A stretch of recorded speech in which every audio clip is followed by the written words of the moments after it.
I'm always looking for, reports that have to do with the Arctic. Imagine living in a community of fewer than 300 people. The nearest city is a bush plane ride away. The nearest hospital, even further. Now imagine a typhoon hits. Storm surge rips through your village. Your freezer, the one holding your family's entire winter food supply, gets dragged out to sea. Your boat, the one you used to hunt and fish, is gone with it. And there's no grocery store in the corner. There's no Amazon Prime delivery coming tomorrow. You are on your own. This isn't hypothetical. This happened in 2002 when Typhoon Merbok tore across the western coast of Alaska and devastated multiple small indigenous communities. People lost homes, infrastructure, and their ability to feed themselves for months. Welcome to the Hazardscape podcast, where we discuss Indigenous emergency management as our small contribution to enhancing Indigenous community public safety in our efforts to reconcile the relationship between the Crown and all nations. In May 2025, the Arctic Council's Emergency Prevention, Preparedness, and Response Working Group, known as EPPR, published a Q&A featuring Ole Kristian Bjerkemo, the chair of EPPR at the time, and Karen Pletnikoff, who serves as Environment and Safety Program Administrator at the Aleut Islands Association and represents the Aleut International Association. Their conversation lays bare what it actually means to prepare for disaster when you live at the edge of the world. And Ole, I'm sorry if I pronounced your last name wrong, but I know you'll understand.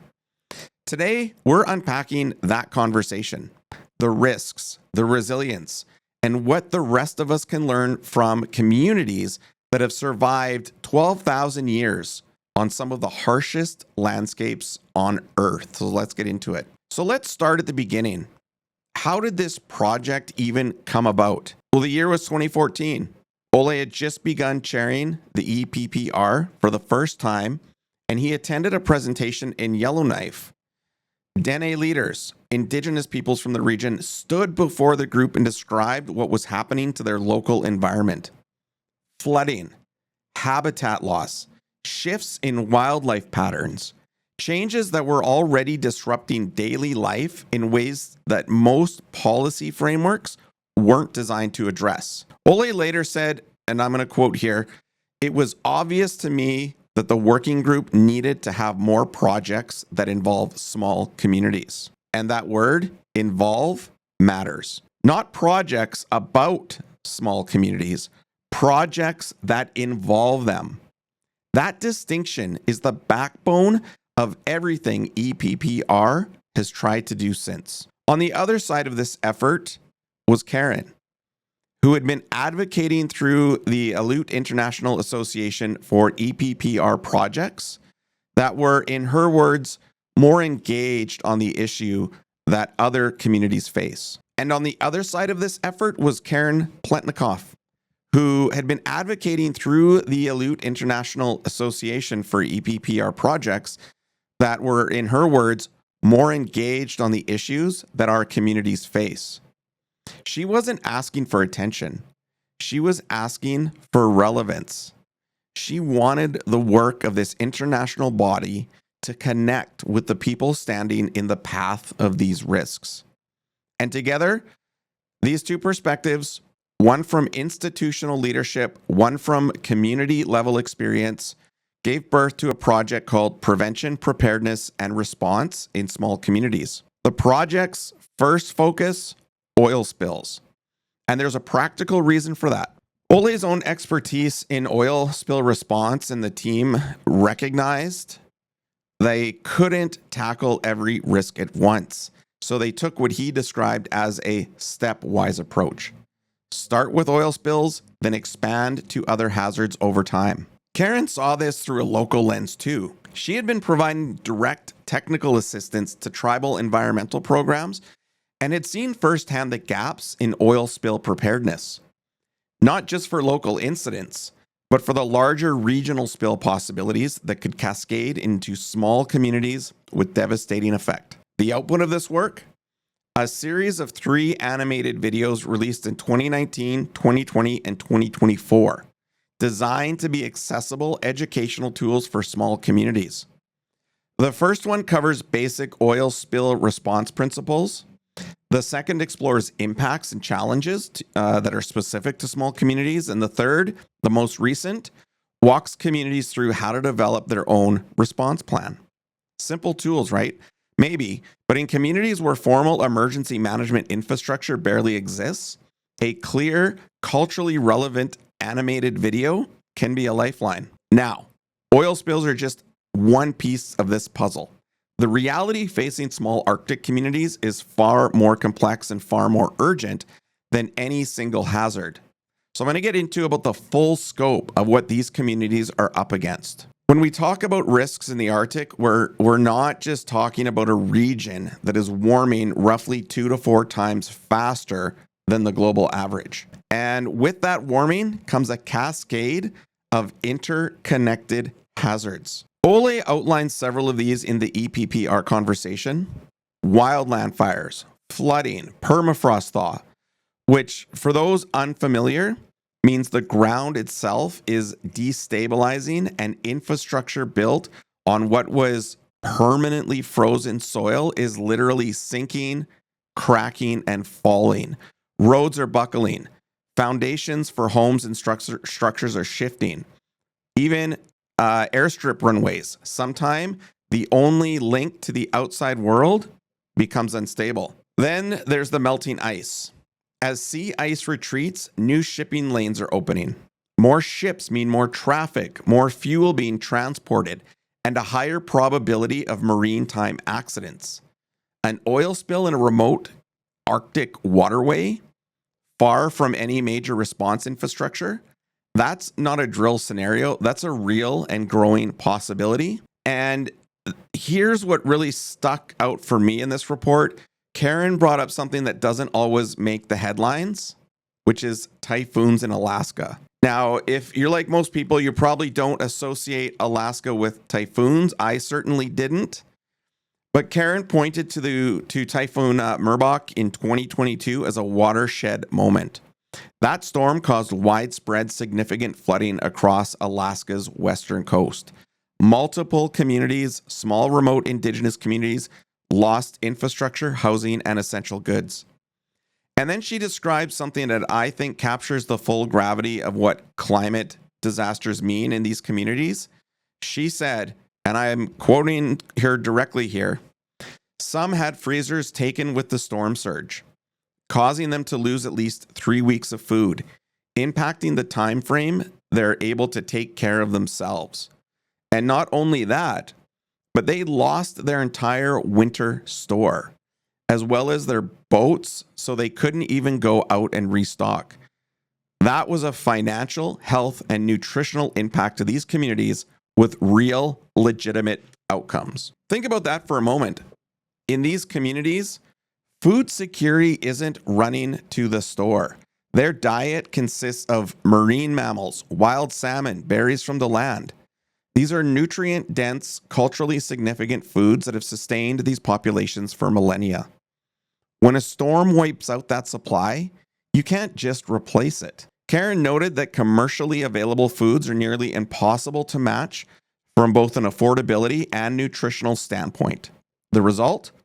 People end up eating less nutritious food, and the health impacts ripple outward. Impacts that are, in her words, very difficult to mitigate. And here's the thing.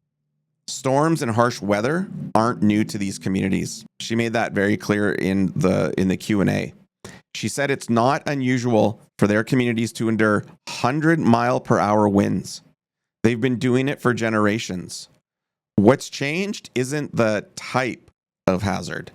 It's the scale and frequency. The elements they need to prepare for are shifting faster than their ability to adapt, especially now that they live in permanent settlements dependent on outside goods and modern infrastructure. So the hazards are intensifying. The logistics are brutal. But there's another side to this story, one rooted in something far deeper than any emergency management framework. Let's talk about resilience. There's a quote from Karen in the report that really, again, resonated with me. Small Arctic communities have an innate level of preparedness. They wouldn't be in their 12,000th year of existing on their landscape without that. 12,000 years, that's the number, 12,000 years, right? Let that number sit with you. These aren't communities that need to be taught how to survive. They've been doing it longer than most civilizations have existed. What they need is acknowledgement that the rules of the game have changed and support that meets them where they are. Karen laid out this paradox beautifully. She explained that historically, when conditions become dangerous, communities could move. They could relocate to safer ground. They could build homes, clothing, and transportation from the materials around them. That flexibility, that mobility, was itself a form of resilience. But today, permanent settlement locations, reliance on outside goods, dependence on technology, all of these have constrained the very adaptability that make these communities alive. But today, permanent settlement locations, resilience on outside goods, dependence on technology, all of these have constrained the very adaptability that kept these communities alive for thousands of years. And there's a structural issue here too. When we talk about emergency management in the Arctic, we're often talking about national level systems designed for larger populations. Karen pointed out that in a widespread disaster, small communities are in line for those limited national resources. They're competing with cities like Anchorage for the same emergency response assets. And in that competition, small and remote communities almost always come last. This is where the concept of self-empowerment becomes critical. She emphasized that there's a level of self-preparation that is just as and sometimes more essential than larger community scale preparations. She gave the example of tsunami evacuation. Yes, ideally, there should be a community evacuation site with equipment. But in practice, it may be more reliable for individual families to bring their own supplies for a limited evacuation. That's not a failure of the system. That's a realistic acknowledgement of what works in communities where formal infrastructure is thin and self-reliance is already a way of life. So we've got accelerating hazards, constrained adaptability, and overstretched national systems. What's the path forward? What does meaningful preparedness actually look like in these communities? Both Ole and Karen kept coming back to two themes: education and engagement. Not top-down directives, not generic federal pamphlets, real community-centered engagement that respects local knowledge and builds on existing strengths. Let's talk about what that looks like in practice. First, general education and outreach. Karen stressed that in small communities, the small group of qualified people end up wearing multiple hats during an emergency. From an incident command perspective, that means individuals are doubling up on their responsibilities. And while that can streamline communication at the top, it creates a challenge when it comes to sort of coordinating with the broader pool of less trained volunteers who will inevitably be part of that response. So this is exactly why broad-based education matters. If community members, regular people, elders, families, youth, young adults have already thought about what their role would be in an emergency, the response becomes stronger from the ground up. Karen framed this as empowerment. When people understand how to minimize the amount of outside help they and their families need, and when they see themselves as part of the response apparatus rather than passive recipients of aid or help, that changes everything, right? So second, in their animated video series that the EPPR produced, is a small but meaningful example of how to deliver that education. These aren't about dense policy documents. They're visual. They're accessible tools designed for communities that may not have emergency management professionals on staff or in the community. The 2024 video focused on developing a community response plan. It's particularly significant because it puts the agency back in the hands of local people. It says, here's a framework. Now you build the plan that fits your community. Third, and this one is crucial, the work has to expand beyond oil spills, right? Ole acknowledged this openly, and that's why the stepwise approach has always, it's always been intended to be a starting point. The hope, as he put it, is that this project will evolve in the future to tackle other risks besides oil spills that small Arctic communities face. Wildland fires, flooding, permafrost collapse, extreme storms. Each of these demand the same kind of community-centered, culturally grounded preparedness work. And finally, fourth, the role of Indigenous permanent participants in the Arctic Council process cannot be overstated. These organizations, like the Aleut International Association, are the bridge between international policy bodies and the small communities that are actually experiencing these risks. Karen described working with responsible agencies at the national level and through permanent participants and their connections to communities around the Arctic as a way to build resilience. That's the model, not emergency management imposed from above. Resilience built from within, supported from outside. So I want to bring this all together. What I keep coming back to in this report is the tension between ancient resilience and modern vulnerability. These are communities that have survived ice ages, centuries of environmental upheaval, and the pressure of colonization. They carry 12,000 years of adaptive knowledge in their cultures, their practices, their relationship with the land, their worldview. And yet the very structures of modern life, permanent buildings, dependence on imported goods, fossil fuel infrastructure, centralized government systems, have in many ways made them more vulnerable, not less. The warming Arctic isn't just an environmental story. It's a human story. It's a story about our planet. It's about what happens when the pace of change outstrips the ability of small, under-resourced communities to adapt.